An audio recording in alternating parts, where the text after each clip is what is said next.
Buenas noches a todos nuestros participantes el día de hoy en Diálogos al Café, Marcos Escudero. Hoy vamos a abordar un tema que creemos y estamos seguros que es de gran actualidad y de gran importancia e impacto en esta parte del mundo, bueno, en realidad en todo el planeta. Vamos a hablar de narcotráfico y políticas antidroga. Hoy nos acompaña don Eduardo Gamarra con una propuesta que ha estado trabajando, la será comentada por don Simón Pachano y don Rodrigo Uprini, que hemos planteado algunas preguntas para que ordenemos un poco la discusión. ¿Qué representa el narcotráfico en esta parte del planeta?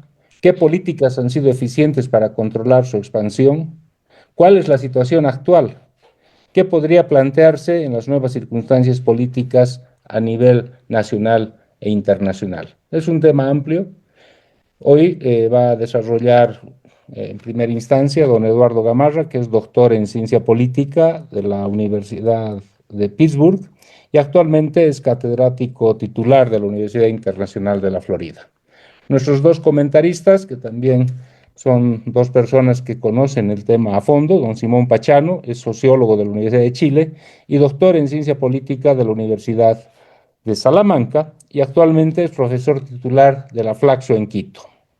Y don Rodrigo Umprini, profesor titular de la Universidad Nacional de Colombia, investigador del Centro de Estudios de Derecho y Justicia, Sociedad de Justicia, fue magistrado auxiliar de la Corte Constitucional e integrante del Comité de Derechos Económicos, Sociales y Culturales de Naciones Unidas.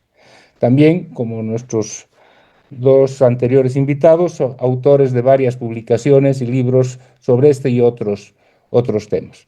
Como ustedes saben, en nuestra metodología, algunos ya son reincidentes, Rodrigo creo que es primera vez que participa en nuestro diálogo.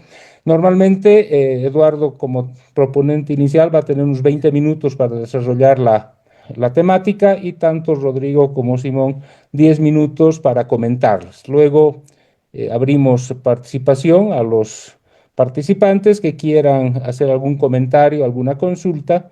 Este evento está siendo transmitido en vivo en este momento por Facebook y gracias al apoyo de Luis Quiroga logramos tener el resumen del evento inmediatamente y también es difundido por varios medios de prensa escrita en Bolivia, lo que vayamos a discutir y debatir. Así es que bienvenidos y vamos manos a la obra a este tema que es de tanta preponderancia y tanta importancia, y sobre todo acá en Bolivia, que va a ser uno de los temas y uno de los ejes que va a tener que enfrentar el futuro o el nuevo gobierno que recién ha tomado posesión. Gracias, Eduardo. Yo sé que en 20 minutos es muy difícil redondear todo, pero ya en el debate seguramente vamos a ir profundizando.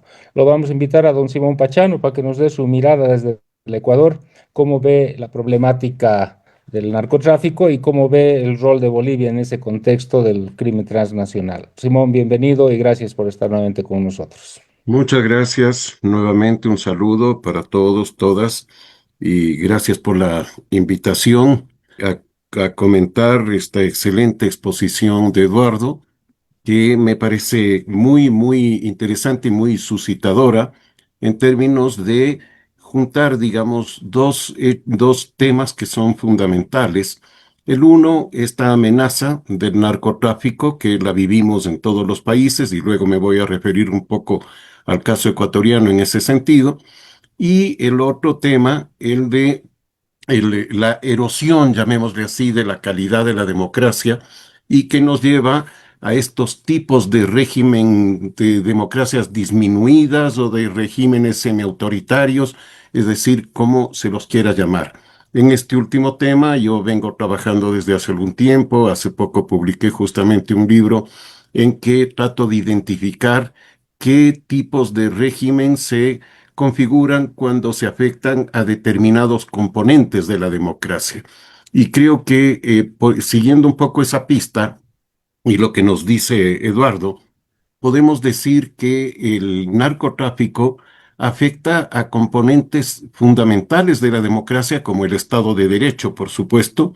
Él ha hecho referencia a la penetración en los niveles, digamos, de toma de decisiones, ya sea en lo nacional o en lo subnacional, como también en el nivel de la justicia y en niveles de la seguridad, Fuerzas Armadas, policía, etcétera. Es decir, tenemos que, y además podríamos decir también en el plano electoral, las candidaturas, ya sea directamente de personas vinculadas al narcotráfico o apoyadas por este, son un fenómeno también que se presenta en ese sentido. Es decir, el narcotráfico, digamos, erosiona a la democracia en varios de sus componentes fundamentales: Estado de Derecho, derechos políticos, procesos electorales, en la rendición de cuentas, en las políticas sociales, en fin. Es decir, creo que ese es un elemento muy importante y que me parece lo fundamental que está planteando Eduardo y que hay que tomarlo muy en cuenta. En segundo lugar, me parece que este es un tema, como él mismo lo plantea, que rebasa las fronteras de cualquiera de nuestros países y de esa manera tiene que ser tratado, es decir, como un tema multinacional y de multipreocupación, digamos. Eduardo hacía referencia a un aspecto que es muy importante y que es que en este momento el tráfico de drogas desde América Latina está cambiando de dirección o está privilegiando, digamos así, o diversificando tal vez su clientela mundial al dirigirse en mucha mayor cantidad hacia Europa que a Estados Unidos.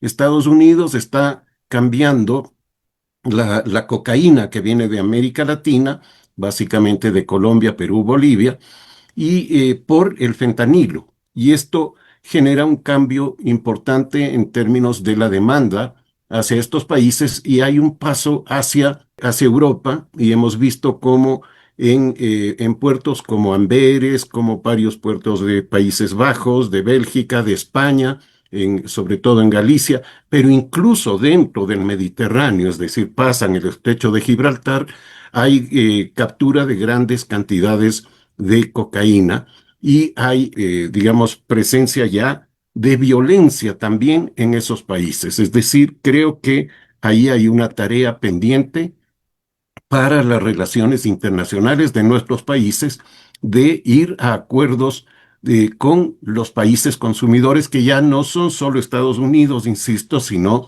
estos otros países y por lo tanto ahí hay una tarea urgente de ir a acuerdos con ellos.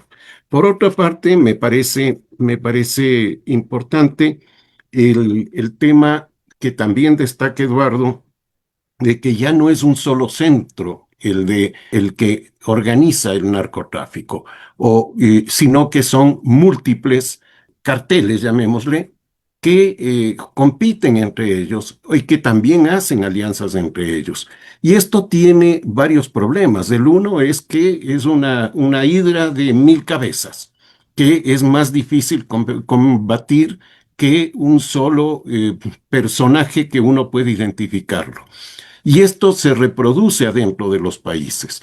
En el caso ecuatoriano, es claro que los carteles, tanto de México como de Colombia, que son los que actúan fundamentalmente aquí, más la mafia albanesa, y de alguna manera también parece que hay alguna presencia de la 'Ndrangheta, que también hizo referencia Eduardo, italiana.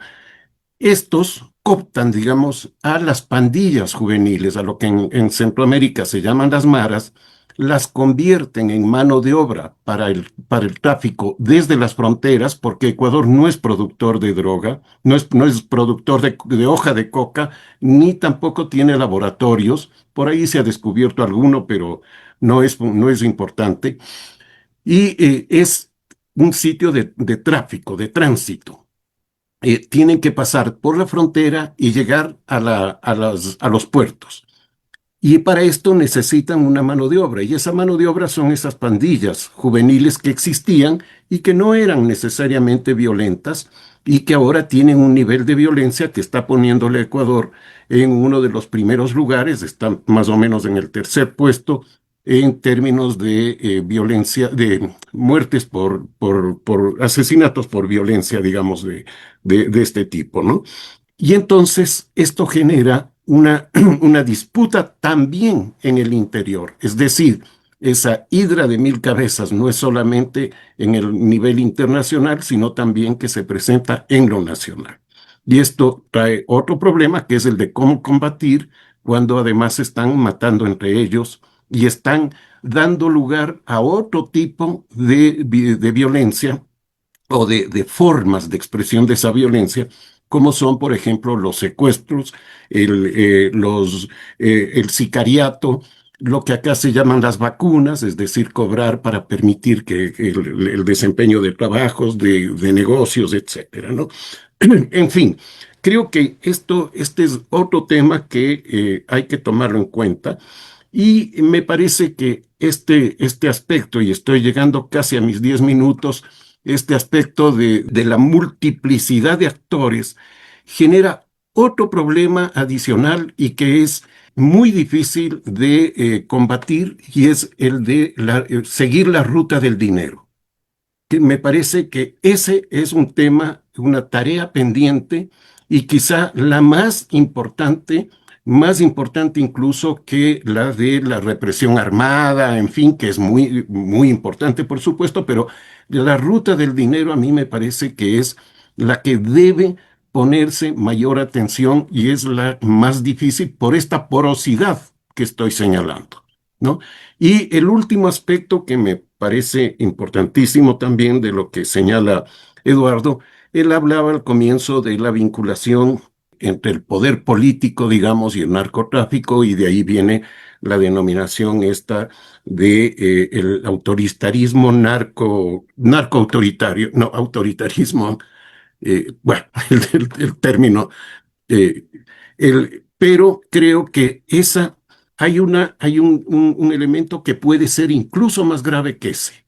Y es que, dado el peligro de caer en eso y de no poder combatir, puede haber una convivencia desde gobiernos aparentemente democráticos, pero que conviven con estos grupos bajo un pacto de decir, bueno, no nos hagamos problema, hagan ustedes su negocio, no maten a la gente y háganlo de esa manera. Es decir, no se atreven a plantear la legalización, que sería lo ideal, ¿no es cierto? Sino que se plantea un tipo de legalización informal, ya que hablamos de informalidades, una legalización informal que podría incluso transformarse en aquella consigna que conocemos de abrazos y no balazos, que no ha funcionado y que me parece que es bastante grave porque en ese sentido la democracia se erosiona más silenciosamente y por lo tanto con menos posibilidad de que la ciudadanía pueda hacer algo para evitar esa erosión. Dejo ahí porque me he pasado un minuto del tiempo.